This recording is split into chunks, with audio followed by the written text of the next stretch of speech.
I would be talking about how you can conquer your placement interview. Session is powered by Merito, which is interview prep platform. I will talk about it later, but quick introduction. I'm a vice president HR at Merkle Sukriti. Been 16 years. I worked across functions, industries, and geographies. I started my career with Bajaj Auto, then worked with TCS, Deloitte, TMI Group prior to joining Merkle Sukriti. I'm also founder of a startup in education, so tried my hands, almost devoted 3 years of my career setting up something. And since my college days, I was always eager to help students. So I started conducting career guidance sessions when I graduated. So till date, more than 50,000 students has attended either career guidance, mentoring, or a counseling session with me.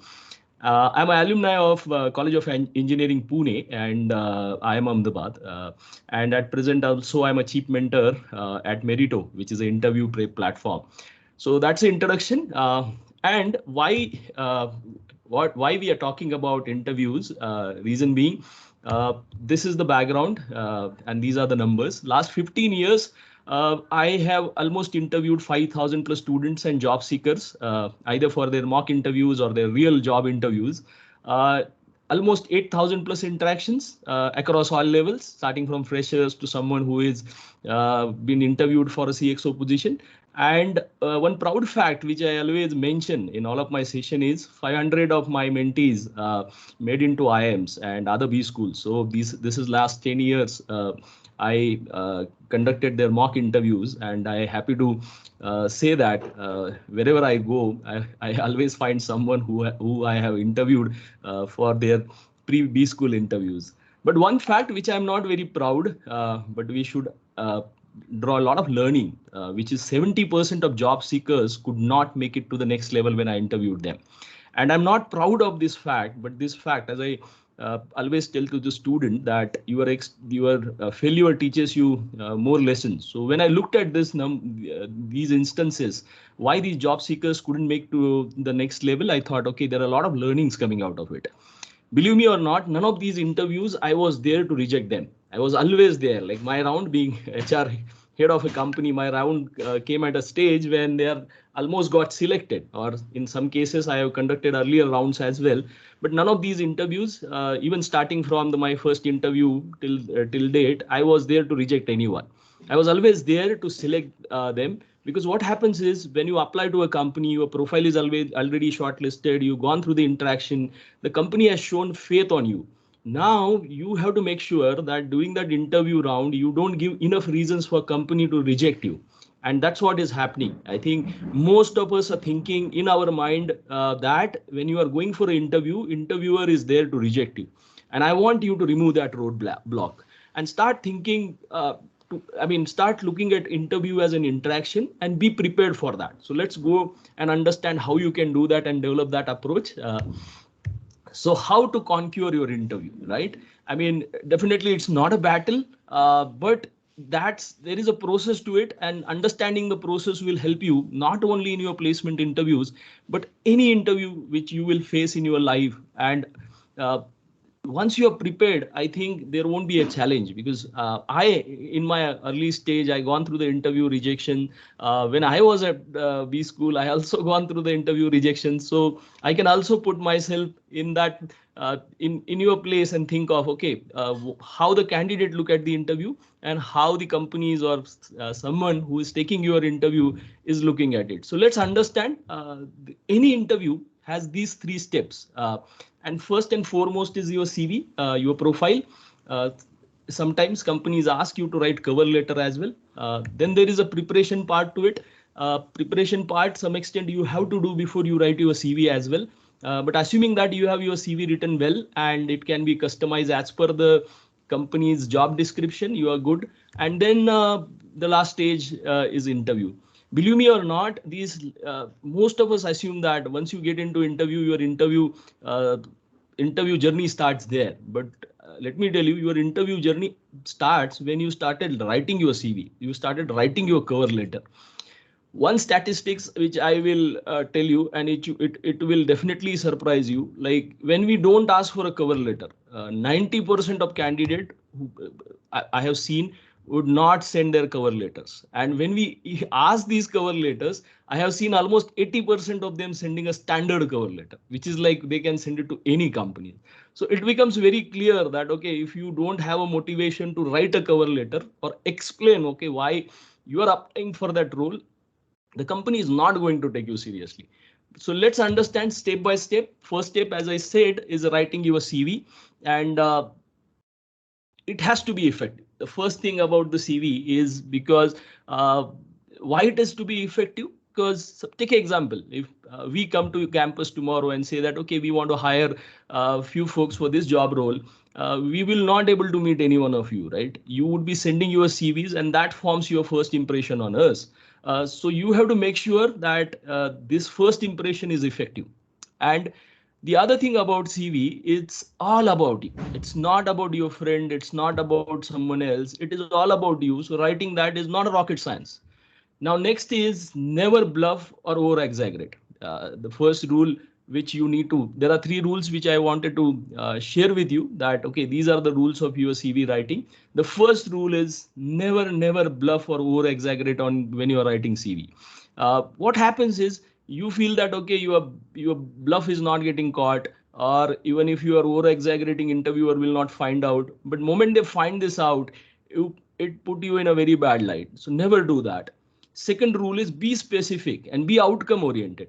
I can tell you that ideal length of a CV, even for someone like me who has spent 15 years in the industry, should not be more than 1 page.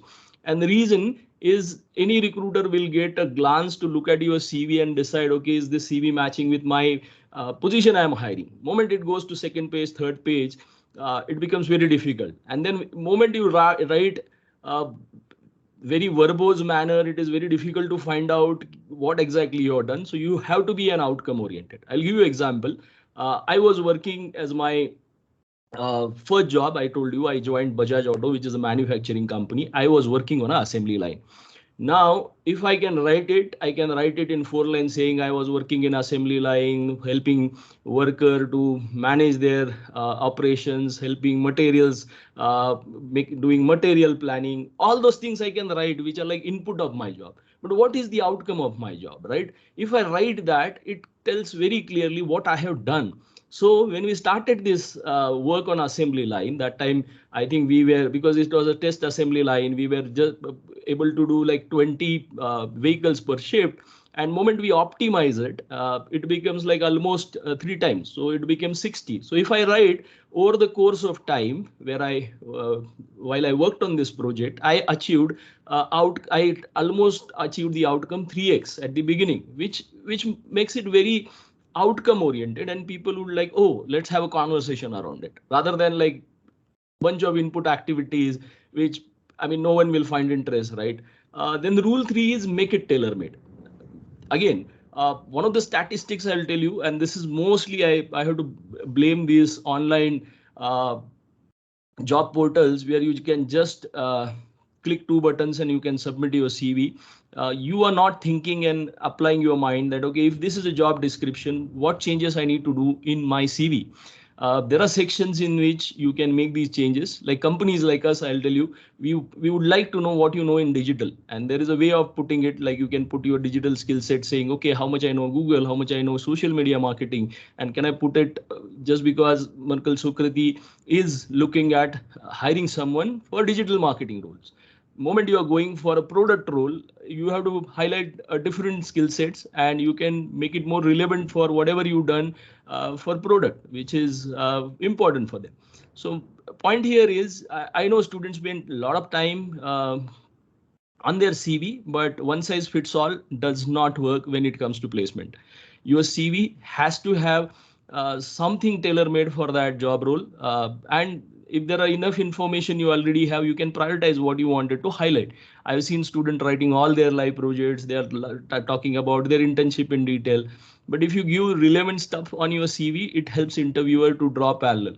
Why I say your CV has to be relevant, there is another reason, because most of the companies these days have a AI backed applicant tracking systems. So what happens is they put a JD in that ATS and they put profiles once you apply. This is all automated. so that AI engine matches your JD with the CV and it gives score to your CV. Okay, this CV has 90% match. So it is like, SEO, right? It is like an SEO.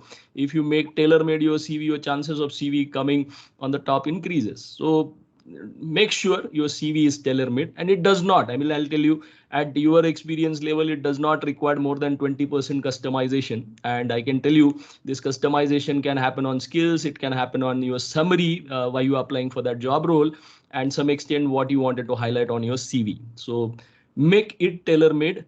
That's the last rule I wanted to share with you. Now let's understand the sections in CV.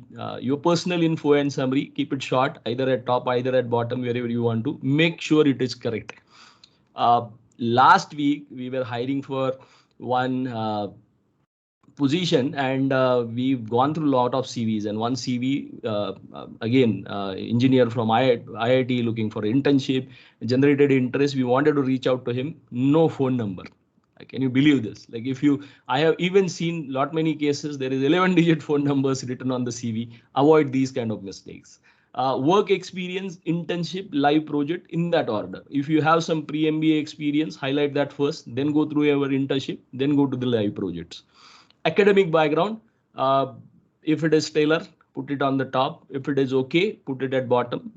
Then co-curricular, extracurricular activity, whatever you have done during your MBA days or graduation days. Don't go to the school days and say that, okay, I participated in debate competition when I was in school. No, I mean, that's not relevant now. Skills, I told you, right? Each of the job roles require certain skills, and there is a skill matching which companies have. And if you put those skills, highlight on the scale of 5, how you rate on those skills, it helps a lot for companies to understand, okay, how good you are on those skill set. Hobbies and interest, there is definitely a difference between these two. Hobbies are something which you passionately follow. So if my hobby is cricket, I can talk about like maybe a couple of hours and you can ask any question on cricket. But my interest is cricket. I'm casually watching it, right? So mention very clearly what are your hobbies. Don't come up with the hobby just because you don't have, because moment interviewer will start asking questions, then you will not be able to answer. See, hobbies and interests, no one select you for you have particular hobby or interest. It helps you to have a conversation with the interviewer, create that connect, and that's the reason it is important. So now we understood how the CV should be and how you can make it effective. Let's move on to the next stage. And this stage is very important. Again, when I look back, number of candidates we have rejected, I can see most of them rejected themselves because of lack of preparation. Now, by failing to prepare, you are preparing to fail. There is no other outcome if it will come if you are not preparing, because in all job roles there is intense competition, right? So how to do this preparation? First of all, study the job description. Companies spend lot of time putting the job description, making sure that you understood what is a job, what is a requirement.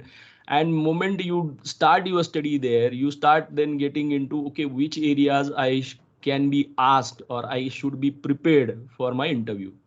Now, about the role, about the company, about the institute you are applying, you should be knowing this. It looks very bad when you randomly apply. Believe me or not, and I was again going back to that 2-click application platforms where people apply and they forget that, okay, I have applied to this company. Most of the times when our recruiter reach out to them, they started asking, oh, which role, which company, and it's put you on a very bad note if you are applied for a company and you have no clue what you applied for. Or even if you are in an interview and you have no clue what this company is doing, who are their clients, what they are unique known for. So before going to interview, make sure that you go to the Glassdoor, you go to the LinkedIn, the website of that company, and find out what the details about them. All you have wrote on your CV, you should be knowing that. I mean, it should not throw a surprise to you when someone asks you a question on your CV. Oh, let's start about this live project you did. Can you explain me how you approach this segmentation? Now you would have written something, and if you are not prepared, it put you on a very bad footing when something like this happens. Whatever you are writing, make sure you are confident on it. Again, when I say about skills, right, if you are putting your skills like on the scale of 5, interviewer knows how much you know. Moment you claim that I'm a 5 star on that skill set, the interviewer's expectation is you should be knowing each and everything about that. Academic subjects, again, relevant to what company is working for us. It is more of a marketing which we look into. So make sure you are prepared for that, and some basics, fundamentals of marketing. Some of these questions which you will get in interviews are factual ones. Like I can ask you about, okay, explain me this particular framework. That can be a factual thing, or I can ask you a question where you have to apply that. So both cases, your academic fundamentals need to be strong. General awareness, typically not much asked by the companies, but the company is a bank. They wanted to know about, okay, if you are aware about economy, industry, what is happening, and this will help you to get some brownie points, saying that, okay, it's not only the academics I am good at, but you can ask me anything about what is happening in this particular industry or input economy. I can answer those questions. Some of the most frequently asked questions, and I think you should prepare these questions and answers for these questions beforehand, because it looks very bad if you are like answering that thinking when the question like, tell me about yourself, and you have started thinking, okay, what I should tell about myself. So it is always good to write your description, and you can again customize that description, what I wanted to tell to this company and what I wanted to tell other company. Why are you applying for this job and institute? Definitely, I told you that question will come. They wanted to see your motivation, your strengths and weaknesses. Now, this is very interesting area. When you ask strengths to the candidate say, okay, these are my 3-4 strengths. When you ask weaknesses, they just mention one weaknesses and just thought that, okay, I can do away with that. But believe me or not, we have more weaknesses than the strength, and everyone has, right? Idea of this asking this question is company is not going to select someone just because he has this strength, or going to reject someone because he has that weakness, right? They wanted to know how thoughtfully you have thought about your strength and weaknesses and what exactly you're doing. Suppose you are mentioning leadership skill as your strength, you should back it up saying, okay, what you have done, so that you can claim that as your strength. If you're saying my communication skill is my weakness, you can talk about, okay, what you're doing to improve on it. So make sure this ratio is balanced. Don't give pseudo weaknesses, which is like, I am so friendly that I can't say no to people. I mean, it sounds like more like a strength than the weakness. So don't do that. Hobbies and interests, I told you about that. Any questions you have, this might be a question coming up in your interview at any stage, believe me. And don't underestimate this question, because it shows your motivation. It shows your inclination to get into that particular company. Again, I told you, I also have I also experienced failures. So let me tell you one of my story. When I went for my summer internship at IIM, when I was preparing for it, I got shortlisted by one of the banks, and iBanks used to be a coveted opportunity to get your summer internship. And I never wanted to get into finance or iBanking, but just because I had a shortlist, I started preparing for it. I prepared overnight. I made sure all my fundamentals are clear. Next day, I thought, okay, I'll just go to the interview and I'll crack it. I sat in my chair, and first question came to me that, okay, we now know everything about you, Rishikesh. It's written on your CV. Do you have some questions, or do you have any questions for us? And I was like, I mean, we just not started the interview. Why this question is coming? And I was not like prepared to ask any questions. I said, yeah, I have some questions, but let keep those questions at the later stage. And that's where they said, okay, if you don't have a questions, we don't have a questions for you. And then I'm done. I am done in like maybe less than 2 minutes. And that was the shortest interview I had in my life. So never underestimate that companies ask this question because they wanted to see your study. I mean, how much you studied that company, how much you studied the job role, and moment you do that, you will have certain genuine questions. But don't ask questions for sake of asking, just because someone asking, okay, do you have any question? If it is anything which you have on top of your mind, you can ask. Okay, so we are done with preparation. Now let's look at how you handle your actual interview.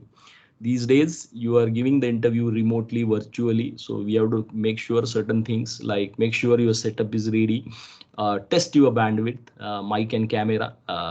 Again, it is very good practice, because see what happens is, suppose we are taking a campus interview, uh, and we have the slots given to the candidate. If your setup is not ready, or you have some challenges connecting, getting you another slot is another challenge, right? So make sure that you are ready from your side. Choose silent place, avoid movement during the interview, because it distract you as well as your interviewer. Now let's understand, you started the interview. Typically it starts, I mean, it's always good to start with a greeting from your side. uh, uh, Always good to start with a greeting. Smile and maintain eye contact. Wear a smile during your interview. It helps to portray a confidence that okay, you are confident on facing the interview. If interviewer is engaging in small talk, typically it is done just to make sure that making your candidate comfortable. You have to keep it short but positive. Like if I ask you, oh, how's Delhi's weather today, I mean, don't complain about it like for next 2 minutes and say, oh sir, we had a very bad weather. It is very, I mean, I had tough time waking up early and all those things. I mean, these questions are asked just to warm you up for the interview and maintain that positive, I mean, positivity in that. Control your nervous habit. I mean, all of us are bound to get nervous in the interview. Playing with hairs, pen shows that nervousness. If you don't do these kind of things, I think that nervousness will not come out. Be aware of interviewer's reaction. If he or she looks confused, ask if you can clarify anything. Now, this is one of the challenge when you are attending interview remotely. You're not sure about the body language of the person or a panel, right? So if you felt that okay, the person has not got it for whatever reason, there is you explained it, but it clarity, he was looking for clarity and that was not there. You can always attempt it. Sometimes you make mistake, you answer something incorrectly. When you realize, you can at least say that I just notice that uh, if I have to correct it, I would like to say this. So it's, you can always recover from those missteps, kind of. There are certain do's and don'ts which I want you to be aware about, and I know these are these aware. I mean, making sure that you are aware about those things will help you during your interview. First of all, do have a much knowledge about company, employer, and position as possible as a part of your first thing to study. Do express yourself clearly. Be loud enough. I mean, you should not be over aggressive, or I mean, but same time you should not be very soft spoken, because again, technology is a barrier and you have to use it. Maybe you take a peer interview with your colleague or do a mock interview, and make sure that okay, all these things are tested. Dress appropriately. I think one thing which the dress code is, like, make sure that your dress code is matching with what that of the company. It's always good to wear formal, but like company like us, I mean, we don't have a dress code. It's very casual attire, and you will find our interviews wearing t-shirts and shorts even conducting the interview. If that's happening, I mean, you can be even if you are dressed up informal, it gives a good impression. So that's how the formal, but don't extra, I mean, just don't wear suit and tie. I mean, when it is not required, because it will make yourself uncomfortable. Do look the interviewer in the eye. It shows the confidence. Here it's in camera, so make sure that you are focusing towards it, like looking down or looking up. Cut that eye contact, and also give the impression that you're not confident. Do display self-confidence, and if you ask me where it comes from, it comes from your preparation. There are techniques that your body language can be managed during the interview, or you can control your body language so that that self-confidence beyond your answer is also been visible. And again, but 80% of it is preparation and 20% of it is like non-verbal communication.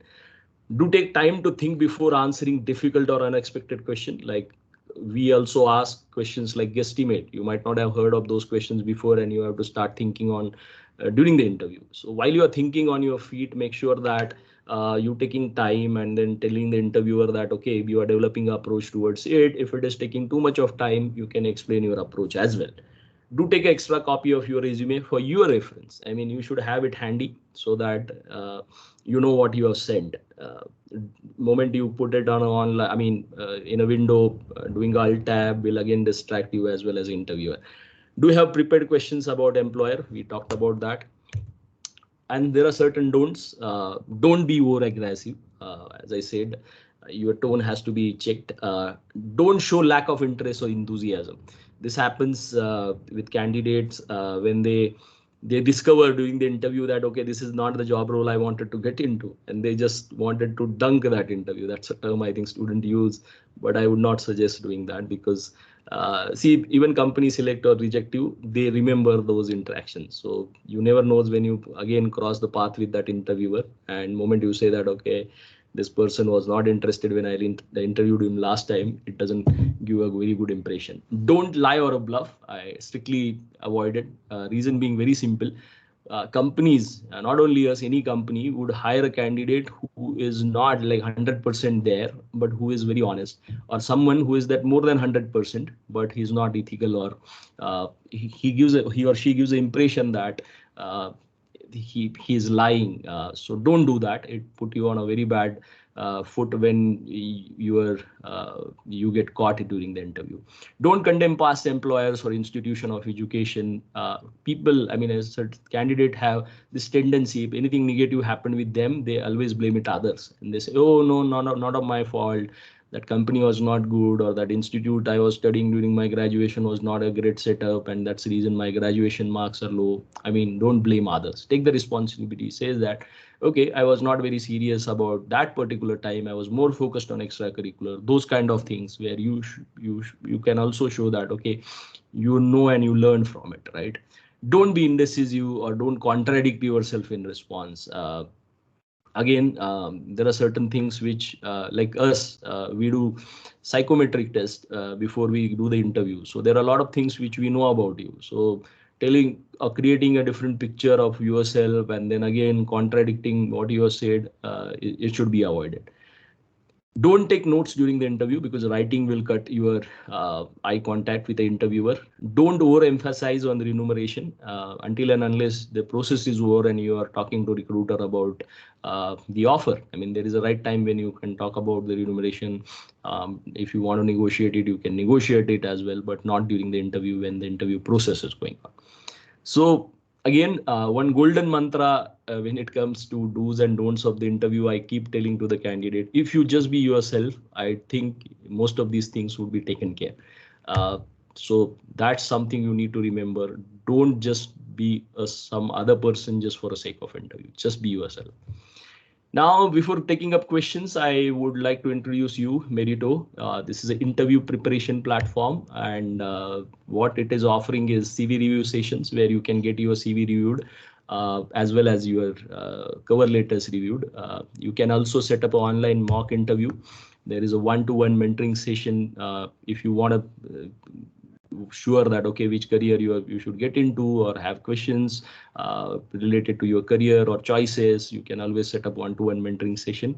Career track boot camps, like and this is particularly helpful for first year students who are not aware about MBA careers. We are doing these career track boot camps for them so that understand, okay, what are the different career opportunities and in different areas.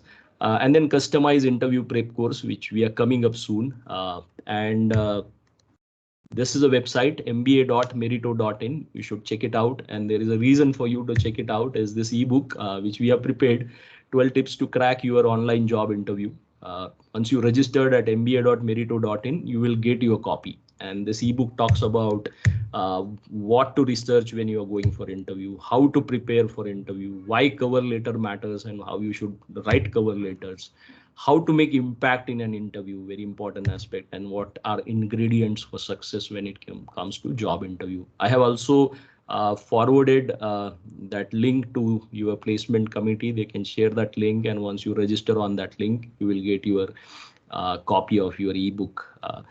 So that's it from my side. can shoot your questions, because I know some of these questions I'll definitely take up in next 10-15 minutes. But if you have questions or these questions are very specific to your situation, you can always write at info@merito.in.